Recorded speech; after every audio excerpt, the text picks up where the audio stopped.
Friends, स्वागत है आपका परीक्षा एजुकेशन क्लासेस के इस नए वीडियो में। इस वीडियो में हम सीखेंगे, हम पढ़ रहे थे प्रकाश का परावर्तन और अपवर्तन नामक चैप्टर।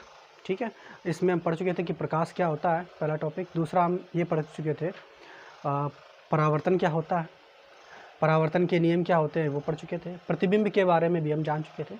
और इस नए वीडियो में हम पढ़ेंगे गोली दर्पण के बारे में कि गोली दर्पण क्या होते हैं, गोली दर्पण के प्रमुख परिभाषाएं जो हैं उनको जानेंगे।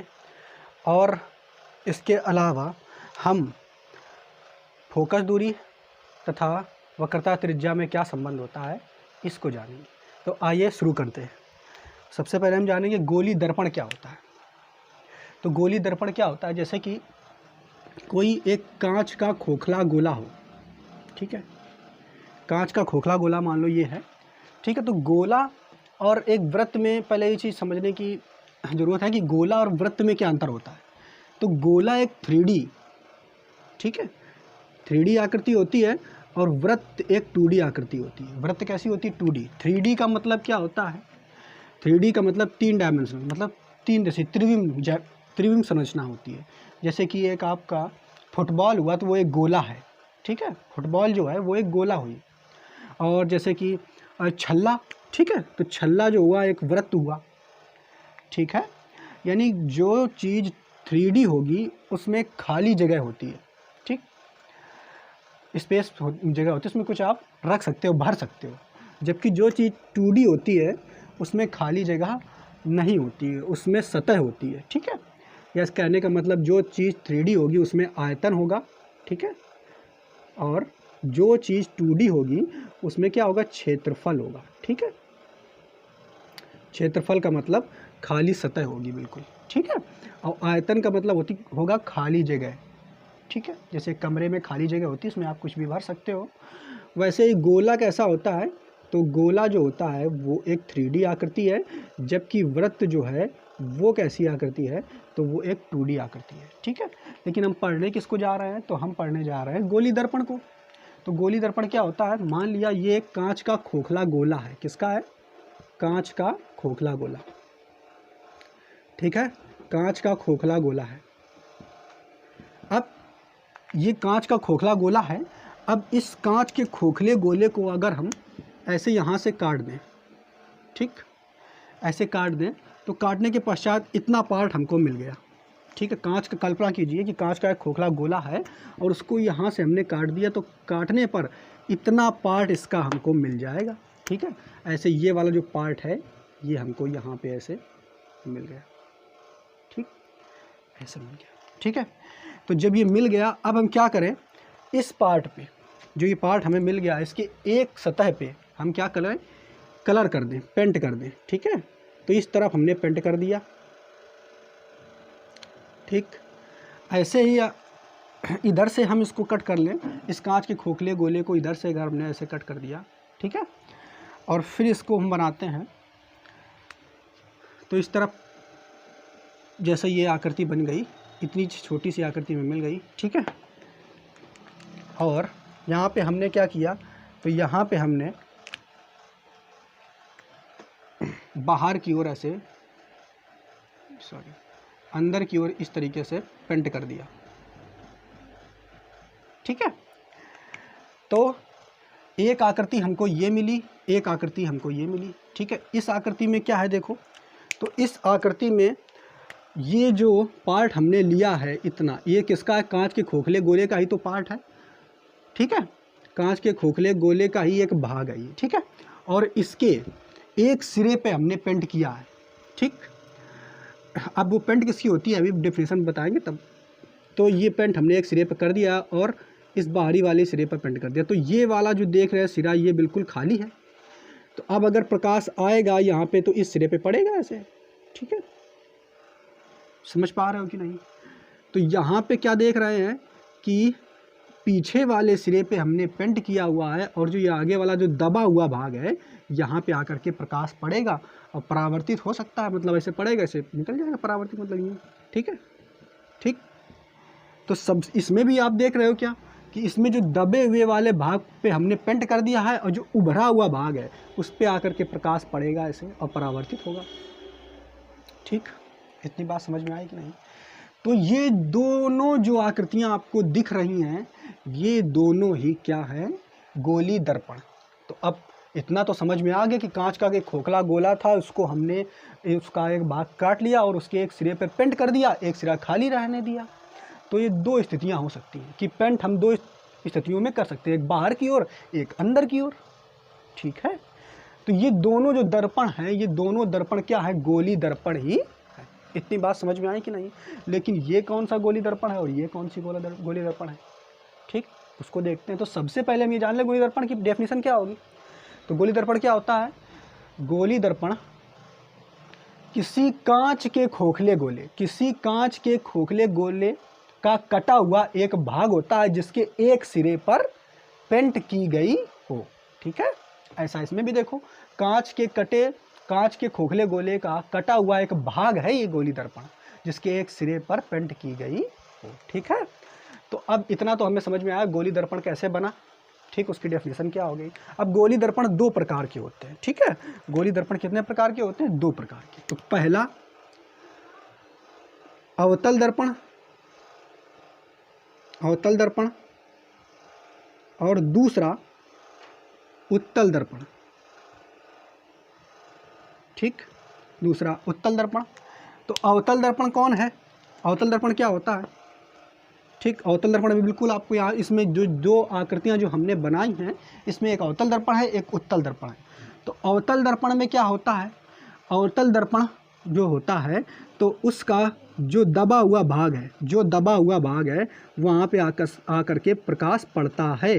ठीक है, और जो उभरा हुआ भाग होता है वहाँ पे पेंट करी रहती है, कलाई की रहती है। ठीक है, उत्तल दर्पण क्या होता है, तो उत्तल दर्पण जो उभरा हुआ भाग है वहाँ आकर के प्रकाश पड़ता है उस पर। ठीक है, और जो दबा हुआ भाग है उस पर कलाई या पेंट की रही होती है।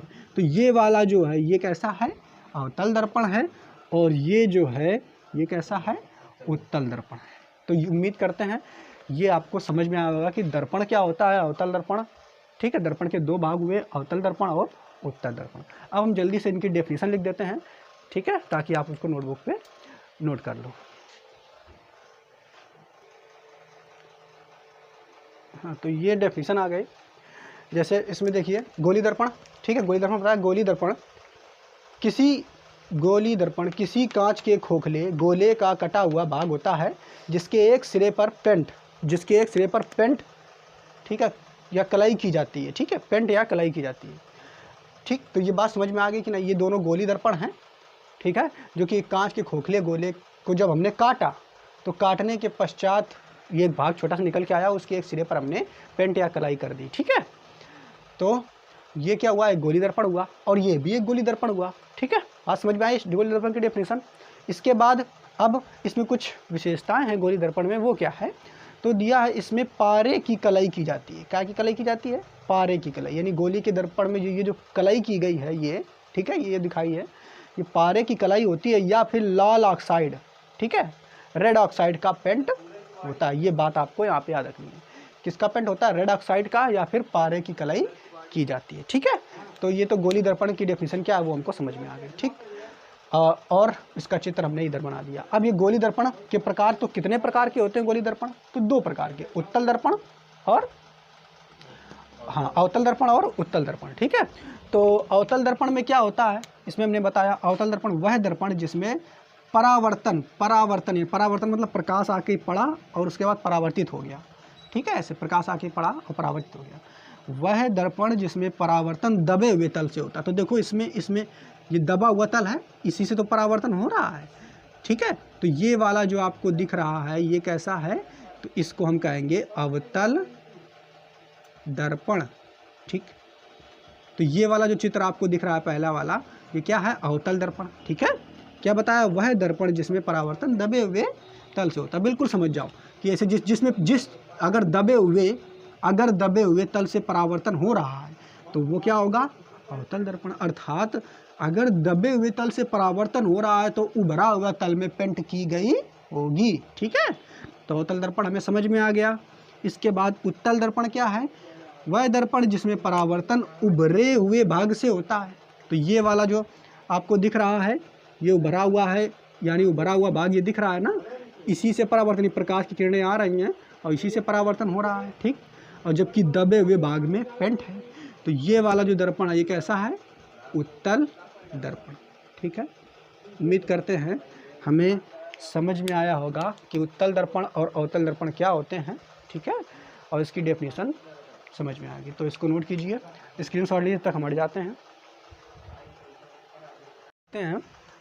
गोली दर्पण संबंधित कुछ महत्वपूर्ण परिभाषाएं, ठीक है। तो कुछ परिभाषाएं दी गई। इससे पहला दिया गया है, ये आपको जो हमने दर्पण बनाया है इसकी सहायता से हम इनको समझाएंगे। कुछ 5 या 6 दी गई हैं। तो पहली दी गई है वक्रता केंद्र, सेंटर ऑफ कर्वेचर, ठीक है। तो वक्रता केंद्र क्या होता है इसको समझ लेते हैं।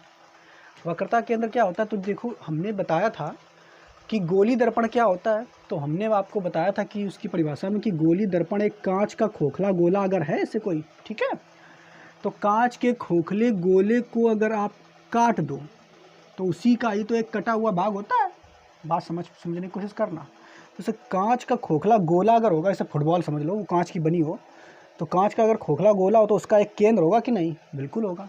तो मान लेते हैं ये कांच का खोखला गोला, इसका एक केंद्र है कि नहीं? है ना? बिल्कुल है, ठीक।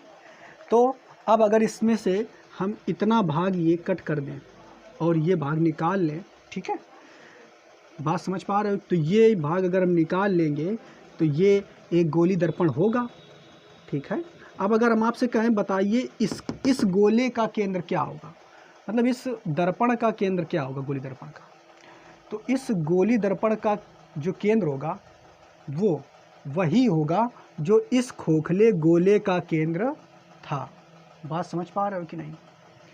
मतलब ये समझते हैं, देखो ये हमने गोला बनाया है, ये पूरा डॉटेज हमने गोला बनाया हुआ है, ठीक है, खोखला गोला, ये डॉटेज बना हुआ है, और ये हमने क्या दर्पण लिया हुआ है, ठीक है, ये दर्पण हमने लिया है। तो कल्पना कर लिया इस दर्पण जिस खोखले गोले का कटा हुआ भाग है उसको हमने पूरा कर दिया, ऐसे पूरा कर दिया, ऐसे पूरा कर दिया। तो इस गोले का केंद्र हमें मिल गया ना, सी। तो जो ये केंद्र हमें, इस गोले का केंद्र जो हमें मिल रहा है सी, वही केंद्र इस दर्पण का ही वक्रता केंद्र कहलाता है। बात समझ पाए कि नहीं? मतलब ये हुआ कि वक्रता केंद्र क्या होता है। तो वक्रता केंद्र उस खोखले गोले का केंद्र होता है। वक्रता केंद्र उस खोखले गोले का केंद्र होता है जिस खोखले गोले का ये दर्पण कटा हुआ एक भाग है। बात समझ पा रहे हो कि नहीं? मतलब जिस खोखले गोले की सहायता से ये दर्पण बना हुआ है, तो उस खोखले गोले का जो केंद्र है वही केंद्र इसका क्या होगा? वक्रता केंद्र होगा। अभी भी नहीं समझ में आया? अच्छा, नहीं आया तो देखो, जैसे मान लेते हैं हमारे पास एक ये दर्पण है, ठीक है, गोली दर्पण है ये, ठीक। अब आपसे कह दिया बताइए इसका वक्रता केंद्र क्या होगा। तो ये किसी खोखले गोले का कटा हुआ भाग है, इसका वक्रता केंद्र क्या होगा। तो हमें क्या करना है, इसको पहले आप पूरा कर लो, इसको डॉटेज करके मान लेते हैं ये खोखला गोला ऐसा था, ऐसा रहा होगा पूरा, ठीक है, ऐसा रहा होगा कि नहीं। तो ऐसा मान लिया कि हमने ऐसा गोला रहा होगा, तो इसका केंद्र कोई होगा कि नहीं। यहाँ जहाँ पे जो केंद्र हमको मिल जाए वही केंद्र जो है इस गोली दर्पण का वक्रता केंद्र होगा। तो बात समझ में आई कि नहीं, कि जो ये दर्पण है इसका जो एक केंद्र आपको दिख रहा है, इसी केंद्र को ही हम क्या कहते हैं? वक्रता केंद्र। तो वक्रता केंद्र में क्या मिल गया? सी। यानी वक्रता केंद्र को हम कहाँ से प्रदर्शित करते हैं? सी से, ठीक है। इतनी बात समझ में आई कि नहीं? डेफिनेशन अभी हम इसकी लिख देंगे। तो ये बात हमको समझ में आ गई, ठीक। तो ये वक्रता केंद्र क्या होती है, तो फिर से देख लेते हैं। वक्रता केंद्र किसी गोली दर्पण का वक्रता केंद्र, ठीक है, उस खोखले गोले का केंद्र होता है जिसका ये गोली दर्पण कटा हुआ एक भाग है, ठीक है। तो वक्रता केंद्र हम समझ गए, इसे सी से प्रदर्शित करते हैं। इसके बाद दूसरा जो है वो क्या है? वक्रता त्रिज्या। वक्रता त्रिज्या क्या होता है? तो वक्रता त्रिज्या जिस खोखले गोले की जो त्रिज्या होती है, अरे जिस खोखले गोले की सहायता से ये बना हुआ है गोली दर्पण, तो उसकी जो त्रिज्या होगी वही त्रिज्या इसकी वक्रता त्रिज्या होती है। तो ये गोली दर्पण जो आप देख रहे हो, तो ये गोली दर्पण जो है किस खोखले गोले का बना कटा हुआ भाग है, तो इस खोखले गोले का कटा हुआ भाग है। तो इस खोखले गोले की त्रिज्या को क्या होगी? तो त्रिज्या ये आप देख रहे हो, यही तो होगी त्रिज्या, ये त्रिज्या होगी यहाँ से यहाँ तक होगी ना। तो ये त्रिज्या इस खोखले गोले की है और यही त्रिज्या इस गोली दर्पण की क्या कहलाएगी, वक्रता त्रिज्या कहलाएगी। ठीक है, तो वक्रता त्रिज्या को हम कैसे प्रदर्शित करते हैं, स्मॉल r से प्रदर्शित करते हैं। ठीक है, इसकी डेफिनेशन क्या होगी वक्रता त्रिज्या की, किसी गोली दर्पण की वक्रता त्रिज्या वह त्रिज्या होती है जिस खोखले गोले की त्रिज्या, जिस गोले के कारण या खोखले गोले के कारण यह दर्पण बना हुआ है उसकी जो त्रिज्या होगी वही होती है। ठीक है, इसके बाद फिर आगे हम देखते हैं दर्पण का ध्रुव। तो ध्रुव क्या होता है, तो ये देख रहे हो गोली दर्पण, ये गोली दर्पण है। तो गोली दर्पण के मध्य बिंदु को, गोली दर्पण जैसे गोली दर्पण है, ठीक, इसके मध्य बिंदु को हम दर्पण का ध्रुव कहते हैं। इसे कहाँ से प्रदर्शित करते हैं, P से प्रदर्शित करते हैं। ठीक है, तो गोली दर्पण के मध्य बिंदु को हम दर्पण का ध्रुव कहते हैं, इसे P से प्रदर्शित करते हैं। तो दर्पण का ध्रुव भी हमें समझ में आ गया। अब इसके बाद आया मुख्य अक्ष, प्रिंसिपल एक्सिस। ठीक है, तो मुख्य अक्ष क्या होती है, मुख्य अक्ष क्या होती है, तो किसी गोली दर्पण के ध्रुव तथा वक्रता केंद्र C को मिलाने वाली जो रेखा है वो क्या कहलाती है, मुख्य अक्ष कहलाती है। ठीक, तो मुख्य अक्ष कौन सी है, ये दिख रही है हमें। क्या बताया मुख्य अक्ष, किसी गोली दर्पण के ध्रुव, ठीक है, तथा उसकी वक्रता केंद्र C को मिलाने वाली जो रेखा है उसी को हम क्या कहते हैं, मुख्य अक्ष कहते हैं। जैसे कि ये गोली दर्पण है, ठीक है, इसका ध्रुव क्या है, ये P है, ये क्या है, ये क्या है, तो ये है C अर्थात वक्रता केंद्र। तो अगर इसकी मुख्य अक्ष की बात करेंगे तो क्या होगी, तो मुख्य अक्ष क्या होगी, दर्पण के ध्रुव तथा वक्रता केंद्र को मिलाने वाली जो ये रेखा हमने खींच दी है, मिलाती हुई जो रेखा खींच दी है, यही क्या हो गई, मुख्य अक्ष अर्थात प्रिंसिपल एक्सिस। ठीक है, तो मुख्य अक्ष भी हमें समझ में आ गई। इसके बाद अब दर्पण का द्वारक, एपर्चर ऑफ मिरर। तो द्वारक क्या होता है, ठीक है, तो जो ये जो दर्पण है इसका जो व्यास होगा इसी को हम क्या कहते हैं, दर्पण का द्वारक। तो व्यास कहाँ है, ये दिख रहा है, M1 से M2 तक ये व्यास जो दिख रहा है ना, गोली दर्पण के व्यास को हम दर्पण का द्वारक कहते हैं। यानी M1 M2 इसका क्या है, द्वारक हो गया। ठीक है, M1 और M2 क्या हो गया, इसका द्वारक हो गया। अब इसके बाद अगला पॉइंट बचा मुख्य फोकस या मेन प्रिंसिपल फोकस। इसको अभी हम डिस्कस करेंगे, पहले इनकी सारी डेफिनेशन हम लिख दें। ठीक है, तो ये इनकी डेफिनेशन लिखी हुई हैं, एक बार फिर से पढ़ लेते हैं, समझा तो दिया हमने। वक्रता केंद्र क्या है, वक्रता केंद्र उस गोले के केंद्र को जिसका दर्पण एक भाग है वक्रता केंद्र कहते हैं। ठीक है, उस गोले के केंद्र को जिसका दर्पण एक भाग है, इसे हम क्या कहते हैं, वक्रता केंद्र कहते हैं। इसे C से प्रदर्शित करते हैं। ये डेफिनेशन हो गई वक्रता केंद्र की। ठीक है, इसे क्या से प्रदर्शित करते हैं, C से प्रदर्शित करते हैं। फिर वक्रता त्रिज्या की डेफिनेशन क्या है, उस गोले की त्रिज्या को जिसका दर्पण एक भाग है, ठीक है, जिसका दर्पण क्या है, एक भाग है, ठीक है, को गोले की वक्रता त्रिज्या कहते हैं। इसे स्मॉल r से या कैपिटल R से प्रदर्शित करते हैं, चाहे स्मॉल कर लो, कहीं स्मॉल लिखा हुआ कहीं कैपिटल। ठीक है, तो स्मॉल r से प्रदर्शित करते हैं, ये वक्रता त्रिज्या हो गई। ठीक है, इसके बाद ध्रुव, दर्पण के मध्य बिंदु का उसका ध्रुव कहते हैं। तो दर्पण जो है इसके मध्य बिंदु को उसका ध्रुव कहते हैं, इसे P से प्रदर्शित करते हैं। ठीक है, इसके बाद मुख्य अक्ष प्रिंसिपल एक्सिस, इसकी डेफिनेशन क्या लिखी हुई है, दर्पण के ध्रुव P तथा वक्रता केंद्र C को मिलाने वाली रेखा को मुख्य अक्ष कहते हैं।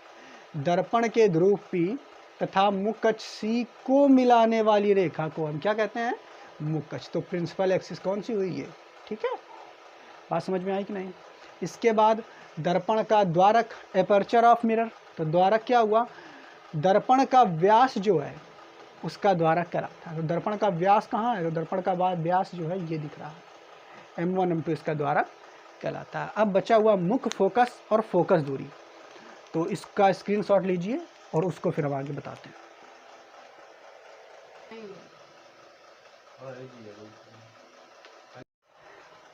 तो ये एक अवतल दर्पण, एक उत्तल दर्पण हमने ले लिया। हम इसमें क्या बताएंगे, मुख्य फोकस। मुख्य फोकस को समझाने के लिए एक अवतल दर्पण ले लिया है और एक उत्तल दर्पण ले लिया है, ठीक है। इसमें क्या है, अवतल दर्पण में ये उसका ध्रुव दिख रहा है, ये क्या दिख रहा है, वक्रता केंद्र दिख रहा है। इसमें भी ध्रुव और वक्रता केंद्र, ठीक है। एक चीज़ याद रखना कि अवतल दर्पण का जो वक्रता केंद्र है वो बाईं ओर है और उत्तल दर्पण का वक्रता केंद्र जो है वो दाईं ओर है, ये हमेशा याद रखना, ठीक है। और दूसरी बात एक और कि जो अवतल दर्पण हो चाहे उत्तल दर्पण हो, जो प्रकाश की किरणें आकर के पड़ेंगी वो हमेशा सदैव बाईं ओर से ही पड़ेंगी, इतनी बात और, ठीक है। तो अब देखो यहाँ पे कुछ प्रकाश की किरणें आ रही हैं और किस में आ रही हैं, तो अवतल दर्पण पे, ठीक। और ये कैसी आ रही है, मुख्य अक्ष के समांतर, ठीक है। मुख्य अक्ष के समांतर ये प्रकाश की किरणें आ रही हैं, ठीक। तो मुख्य अक्ष के समांतर जब ये प्रकाश की किरण आएंगी तो अब परावर्तित होंगी मुख्य अक्ष के समांतर आने वाली प्रकाश की किरण, ठीक है। मुख्य अक्ष के समांतर आने वाली जितनी भी प्रकाश की किरण है ये मुख्य अक्ष के समांतर जा रही हैं, अब इनका परावर्तन होगा। तो मुख्य अक्ष के समांतर आने वाली प्रकाश की किरण परावर्तन के पश्चात, अब इनका परावर्तन होगा, देखो। तो परावर्तन के पश्चात देखो ये यहाँ पे जाकर के मिली, परावर्तन के पश्चात देख रहे हो ये वाली ऐसे निकल गई, ये वाली यहाँ से गई, इसका परावर्तन हुआ, ऐसे निकल गई। ये वाली ऐसे गई, इसका परावर्तन हुआ और ऐसे निकल, ठीक है। बात समझ पा रहे हो कि नहीं? क्या बताया हमने, मुख्य अक्ष के समांतर आने वाली प्रकाश की किरण परावर्तन के पश्चात जिस एक बिंदु पर मिल रही हैं, जिस एक बिंदु पर मिल रही हैं, ठीक है, जिस एक बिंदु पर मिल रही हैं, इसी बिंदु को हम क्या कहते हैं, तो ये जो बिंदु है यही क्या है, मुख्य फोकस, ठीक है। क्या मतलब समझ में आया?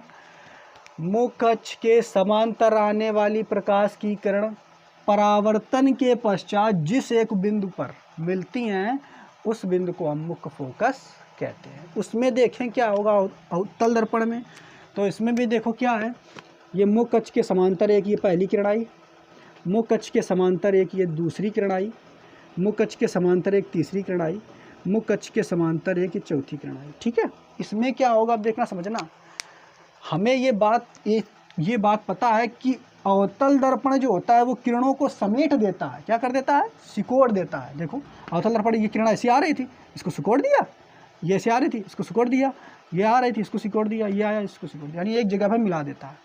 जबकि उत्तल दर्पण क्या करता है, ये किरणों को फैला देता है, ठीक है। बात समझ में आया कि नहीं?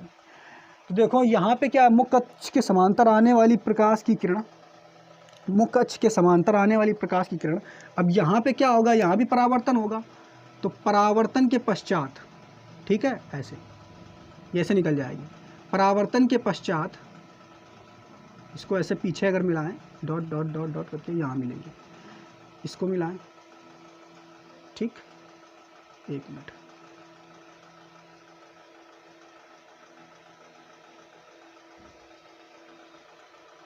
ठीक है। ये वाली भी, इसका भी परावर्तन हुआ है ऐसे, इसका भी परावर्तन हुआ है ऐसे, ठीक। तो जब मिलाएंगे इसको डॉट डॉट करके आगे, इसको मिलाएं, इसको मिलाएं, ऐसे पीछे के ऐसे मिल बढ़ा दिया हमने इन किरणों को। देख क्या रहे हैं इधर, देखो समझना, इसमें भी उत्तल दर्पण में देखो मुख्य अक्ष की ओर ये समांतर प्रकाश की किरणें आ रही हैं, मुख्य अक्ष के समांतर जाने वाली प्रकाश की किरण ऐसे हुई, इसका परावर्तन हुआ, ऐसे निकल गई। ये दूसरी किरण ऐसे जा रही थी, इसका भी परावर्तन हुआ, ऐसे निकल गई। तीसरी किरण ऐसे जा रही थी, इसका भी परावर्तन हुआ, ऐसे निकल गई। ये चौथी किरण जो ऐसे जा रही थी और उसका भी परावर्तन हुआ, ऐसे निकल गई, ठीक है। इसमें क्या है, इसकी डेफिनेशन मुख्य अक्ष की क्या होगी, मुख्य अक्ष के समांतर जाने वाली प्रकाश की किरण परावर्तन के पश्चात जिस बिंदु पर मिलती हुई प्रतीत हो रही हैं, यानी इन बिंदुओं को जो निकल गए, इनको अगर पीछे की ओर हम बढ़ाएंगे, ऐसे अपनी मर्जी से कल्पना करके बढ़ाएंगे, तो ये भी एक बिंदु पर मिलते हुए प्रतीत हो रहे हैं। तो जिस बिंदु पर मिलते हुए प्रतीत हो रहे हैं उसे क्या कहेंगे, मुख्य फोकस, ठीक है। बेटा बात समझ में आई कि नहीं? तो यहाँ पे इसे क्या कहेंगे, मुख्य फोकस। तो यहाँ पे जो मुख्य फोकस, ये जो इसमें प्रतिबिंब बनेगा ये वास्तविक बनेगा, ठीक है, और इसमें जो बनेगा वो काल्पनिक और आभासी बनेगा, ठीक। तो ये बात समझ में आई मुख्य फोकस क्या होता है। मुख्य फोकस की बात हमें समझ में आई कि मुख्य फोकस क्या है? किसी दर्पण के समांतर, दर्पण के समांतर आने वाली प्रकाश की किरण, आने वाली प्रकाश की किरण जिस बिंदु पर मिलती हैं, जिस बिंदु पर मिलती हैं यानी अवतल दर्पण में मिल रही हैं वास्तविक रूप में, जिस बिंदु पर मिलती हैं या मिलती हुई प्रतीत होती हैं, उत्तल दर्पण में प्रतीत हो रही हैं, उस बिंदु को हम क्या कहते हैं? मुख्य फोकस कहते हैं। ठीक है, तो इसकी डेफिनेशन भी हम लिख देते हैं। तो देखते हैं इसकी डेफिनेशन क्या लिखा हुआ है। दर्पण की मुख्य अक्ष के समांतर आने वाली प्रकाश की किरणें परावर्तन के पश्चात जिस बिंदु पर मिलती हैं, जिस बिंदु पर, ये पॉइंट है, जिस बिंदु पर मिलती हैं या मिलती हुई प्रतीत होती हैं। मिलती किस में है? तो मिलती हैं अवतल दर्पण में वास्तव में, और मिलती हुई प्रतीत किस में होती हैं? तो उत्तल दर्पण में मिलती हुई प्रतीत होती हैं। ठीक है, उसे दर्पण का मुख्य फोकस कहते हैं और इसे एफ से प्रदर्शित करते हैं। तो मुख्य फोकस की डेफिनेशन ये हो गई। और मुख्य फोकस से जुड़े हुए कुछ पॉइंट और देख लेते हैं। तो इधर लिख देते हैं हम, ये लिख देते हैं क्या, इधर देखो कि क्या, कि जो अवतल दर्पण, अवतल दर्पण का मुख्य फोकस, अवतल दर्पण का मुख्य फोकस, ठीक है, मुख्य फोकस बाईं ओर, बाईं ओर तथा उत्तल दर्पण का दाईं ओर होता है।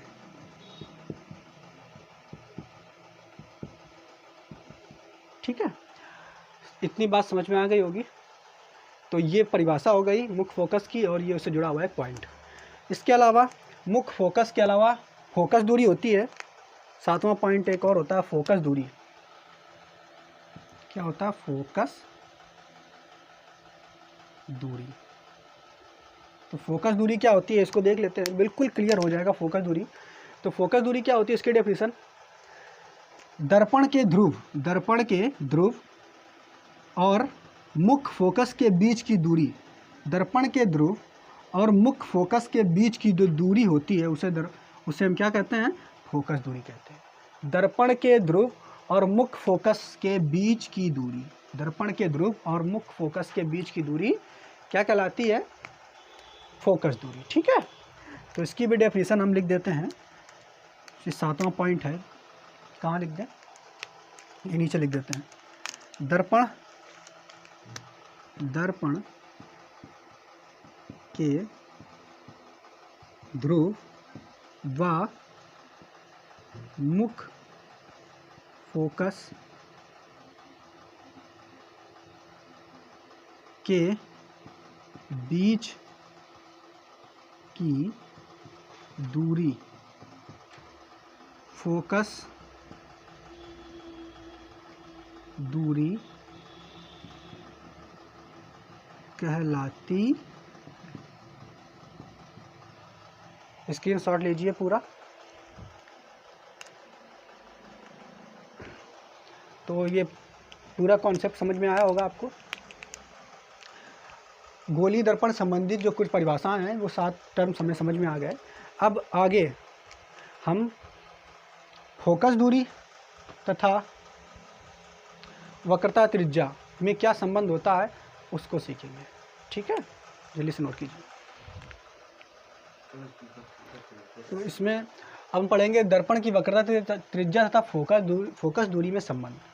तो दर्पण की वक्रता त्रिज्या जो होती है, हमें पता है दर्पण की, याद रखना कि वक्रता त्रिज्या और फोकस दूरी में क्या संबंध होता है कि दर्पण की फोकस दूरी जो होती है एफ, या कैपिटल एफ मान लो या स्मॉल एफ मान लो, दर्पण की फोकस दूरी जो होती है वो वक्रता त्रिज्या की आधी होती है।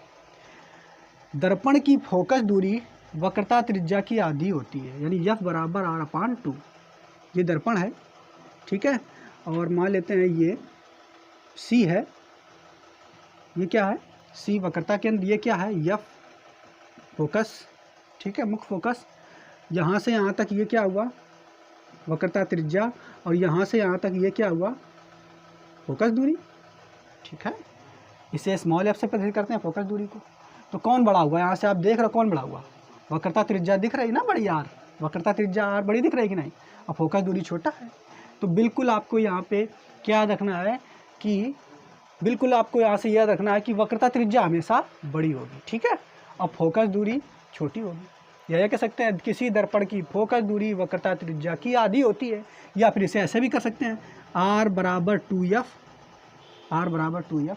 क्या कह सकते हैं, किसी दर्पण की वक्रता त्रिज्या, किसी दर्पण की वक्रता त्रिज्या उसकी फोकस दूरी के 2 गुने के बराबर होती है, ठीक है।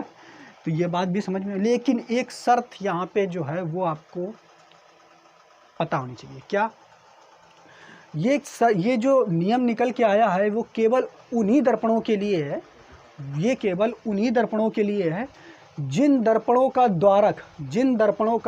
द्वारक उसकी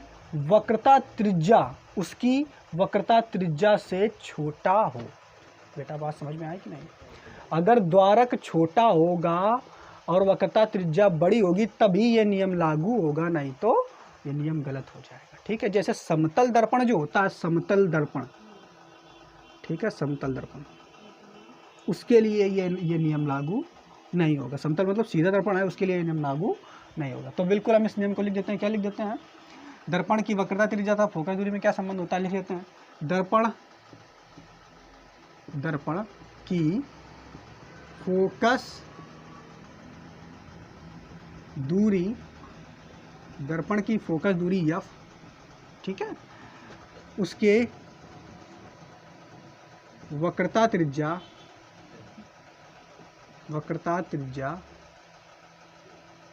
R की आधी होती है,